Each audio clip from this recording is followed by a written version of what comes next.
एक बार मिसल नाम का एक महानगर था। मिसल नगर अपनी चकाचौंध और अमीरी के लिए जाना जाता था। महानगर होने के कारण यहाँ बड़े बड़े व्यापारी और अमीर लोग रहते थे। लेकिन हर महानगर की तरह यहाँ भी मिडिल क्लास आदमी था जो इन व्यापारियों व अमीर लोगों के लिए काम करता था। ऐसे ही एक मिडिल क्लास परिवार से सुहास नाम का लड़का था। सुहास के पिता शहर के व्यापारी बिरजू लाल के यहाँ काम करते थे। निजी नौकरी होने के कारण सुहास के पिता की कमाई बहुत ज्यादा नहीं थी, इसलिए सुहास सरकारी नौकरी की तैयारी कर रहा था, जिससे कि उसके परिवार की आमदनी बढ़ सके। बिरजू लाल की एक बहुत सुंदर बेटी थी जिसका नाम सुहाना था। सुहाना अक्सर अपने पिता की जगह ऑफिस आकर उनका काम देखती थी। एक दिन सुहास के पिता ऑफिस जाने की जल्दी में अपना खाने का टिफिन घर पर ही भूल गए। सुहास को जब ये पता चला तो वह तुरंत दौड़ा दौड़ा अपने पिता के ऑफिस गया और उन्हें उनका टिफिन दे दिया। टिफिन दे के जैसे ही सुहास मुड़ा, उसने ऑफिस के बीच में ही कांच के कमरे में सुहाना को देखा। सुहाना को देखते ही सुहास के होश उड़ गए और वो उससे अपनी नजरें नहीं हटा पाया।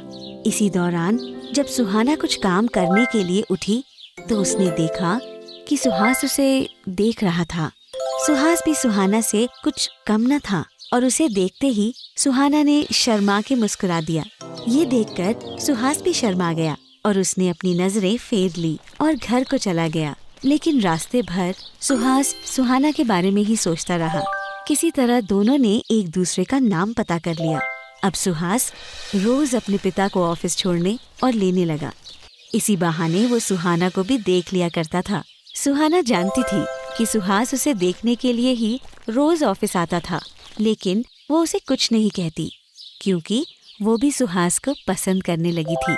इस तरह कभी सुहास सुहाना को देखकर मुस्कुराता तो कभी सुहाना सुहास को देखकर मुस्कुराती। इस तरह 1 महीने चलने के बाद सुहास से रहा नहीं गया और एक दिन वो ऑफिस के बाहर खड़े होकर सुहाना का इंतजार करने लगा। सुहास भी समझ गया था कि शायद सुहाना भी उसे पसंद करती है। जैसे ही सुहाना बाहर निकली, उसने सुहास को देख लिया और कहा, ओ हेलो, तुम ही हो ना जो मेरा इतने दिन से पीछा कर रहे हो? देखो, अगर तुम नहीं माने तो मैं तुम्हारी पुलिस से शिकायत कर दूंगी। ये सुनकर सुहास घबरा गया कि तभी सुहाना हंसने लगी और कहने लगी, अरे सुहास, तुम्हारे तो चेहरे का रंग उड़ गया। अरे मैं तो मजाक कर रही थी। मैं जानती हूँ कि तुम मुझे पसंद करते हो और मैं भी। ये सुनकर सुहास शर्मा गया और फिर उसने पूछा, सुहाना, क्या तुम मेरे साथ शाम को कहीं घूमने चलना चाहोगी? सुहाना ने मुस्कुराते हुए कहा, हाँ, क्यों नहीं, तो आज शाम को पक्का। ये कहकर दोनों सुहास और सुहाना अपने अपने घर चले जाते हैं। शाम को सुहास और सुहाना पहले से तय जगह पर मिलते हैं और दोनों उसके बाद मूवी देखने जाते हैं। इस तरह अब इन दोनों का आए दिन मिलना शुरू हो गया। अक्सर ये दोनों एक साथ घूमने जाते और अब इनकी पसंद प्यार में बदलती जा रही थी। एक दिन ये दोनों साथ घूम ही रहे थे कि सुहाना की एक सहेली ने उसे सुहास के साथ देख लिया और उसने ये बात जाकर सुहाना के सारे दोस्तों को बता दी। अब जब बात खुली गई थी तो सुहास ने भी अपने दोस्तों को सुहाना के बारे में बता दिया कि वो उसकी गर्लफ्रेंड है। अपने प्यार की बात खुलने के बाद अब सुहास और सुहाना एक दूसरे को अपने दोस्तों के यहाँ कार्यक्रमों में भी ले जाने लगे। सुहास के दोस्त तो सुहाना जैसी सुंदर लड़की को देखकर बहुत खुश होते थे क्योंकि उसकी चाल और पहनावा बहुत अच्छे थे। लेकिन सुहाना के दोस्त अमीर घरों के थे जिन्हें सुहास की चाल और पहनावा बिल्कुल भी पसंद नहीं था, जिसके चलते वो सुहाना को ताना दिया करते थे, अरे सुहाना, तुम्हारा बॉयफ्रेंड कभी महंगे रेस्टोरेंट ले गया है कि बस अपनी गाड़ी पर घुमाया करता है। अपने दोस्तों की ऐसी बातें सुनकर सुहाना को बहुत दुख होता, लेकिन सुहास के लिए उसका प्यार पैसे से भी ऊपर था और वो इन सब बातों पर ध्यान नहीं देती। लेकिन बार बार सुहाना के दोस्तों का उसे चिढ़ाना अब उसके मन में घर कर गया था। अक्सर सुहाना अब सुहास को उसके पहनावे के लिए टोकती। सुहास उसे समझाने की कोशिश करता, देखो सुहाना, मेरे पिता जितना कमाते हैं मैं उसी हिसाब से खर्च करता हूँ। मेरे पिता तुम्हारे पिता की तरह व्यापारी नहीं हैं। लेकिन सुहाना के दोस्तों की बातें उसके मन में ऐसी बैठ गई थी कि उसके दिमाग में सुहास की कोई बात नहीं जाती थी। एक दिन सुहाना की सहेली ने बर्थडे पार्टी रखी, जिसमें उसने सुहाना और सुहास को भी बुलाया। सुहास के पास पार्टी लायक कोई अच्छे कपड़े नहीं थे, इसलिए उसने अपने पिता का सूट ही पहन लिया, जबकि सुहाना ने पार्टी के लिए एक बहुत महंगी ड्रेस पहनी। सुहास और सुहाना जब पार्टी में पहुँचे तो सुहास को देखकर सब हंसने लगे। ये देखकर सुहाना को बहुत बेइज्जती का एहसास हुआ। पूरी पार्टी में सब सुहाना का ही मजाक उड़ा रहे थे। देखो, इसके पास तो पार्टी तक के लिए ढंग के कपड़े नहीं हैं। यहाँ पर भी अपने पापा के कपड़े पहनकर चला आया। थोड़ी ही दूर खड़ी सुहाना से ये बेइज्जती बर्दाश्त नहीं हुई और सुहास का हाथ खींचकर सुहाना उसे पार्टी से बाहर ले गई। बाहर आते ही सुहास ने सुहाना से पूछा, क्या हुआ?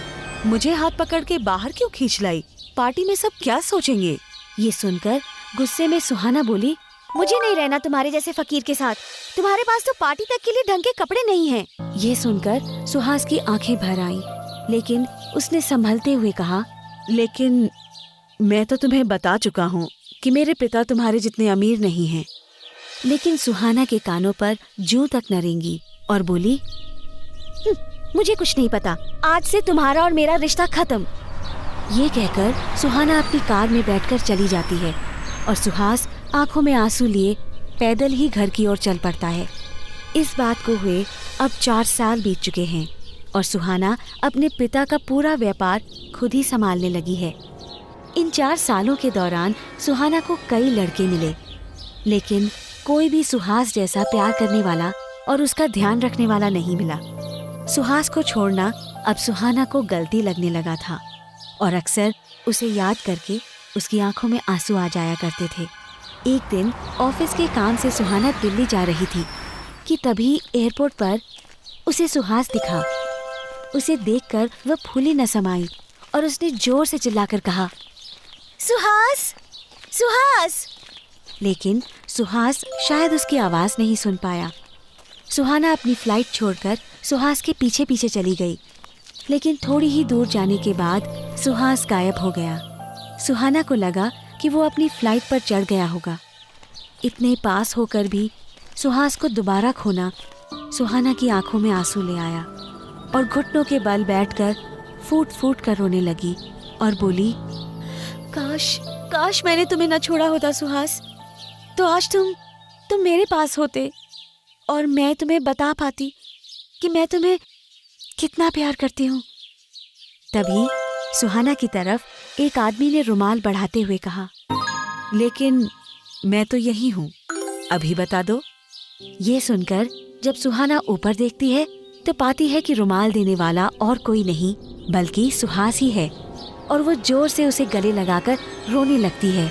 सुहास हंसते हुए कहता है, देखो, अगर तुम मुझे ना छोड़ती तो मैं आज कैसे इतना बड़ा आदमी बन पाता।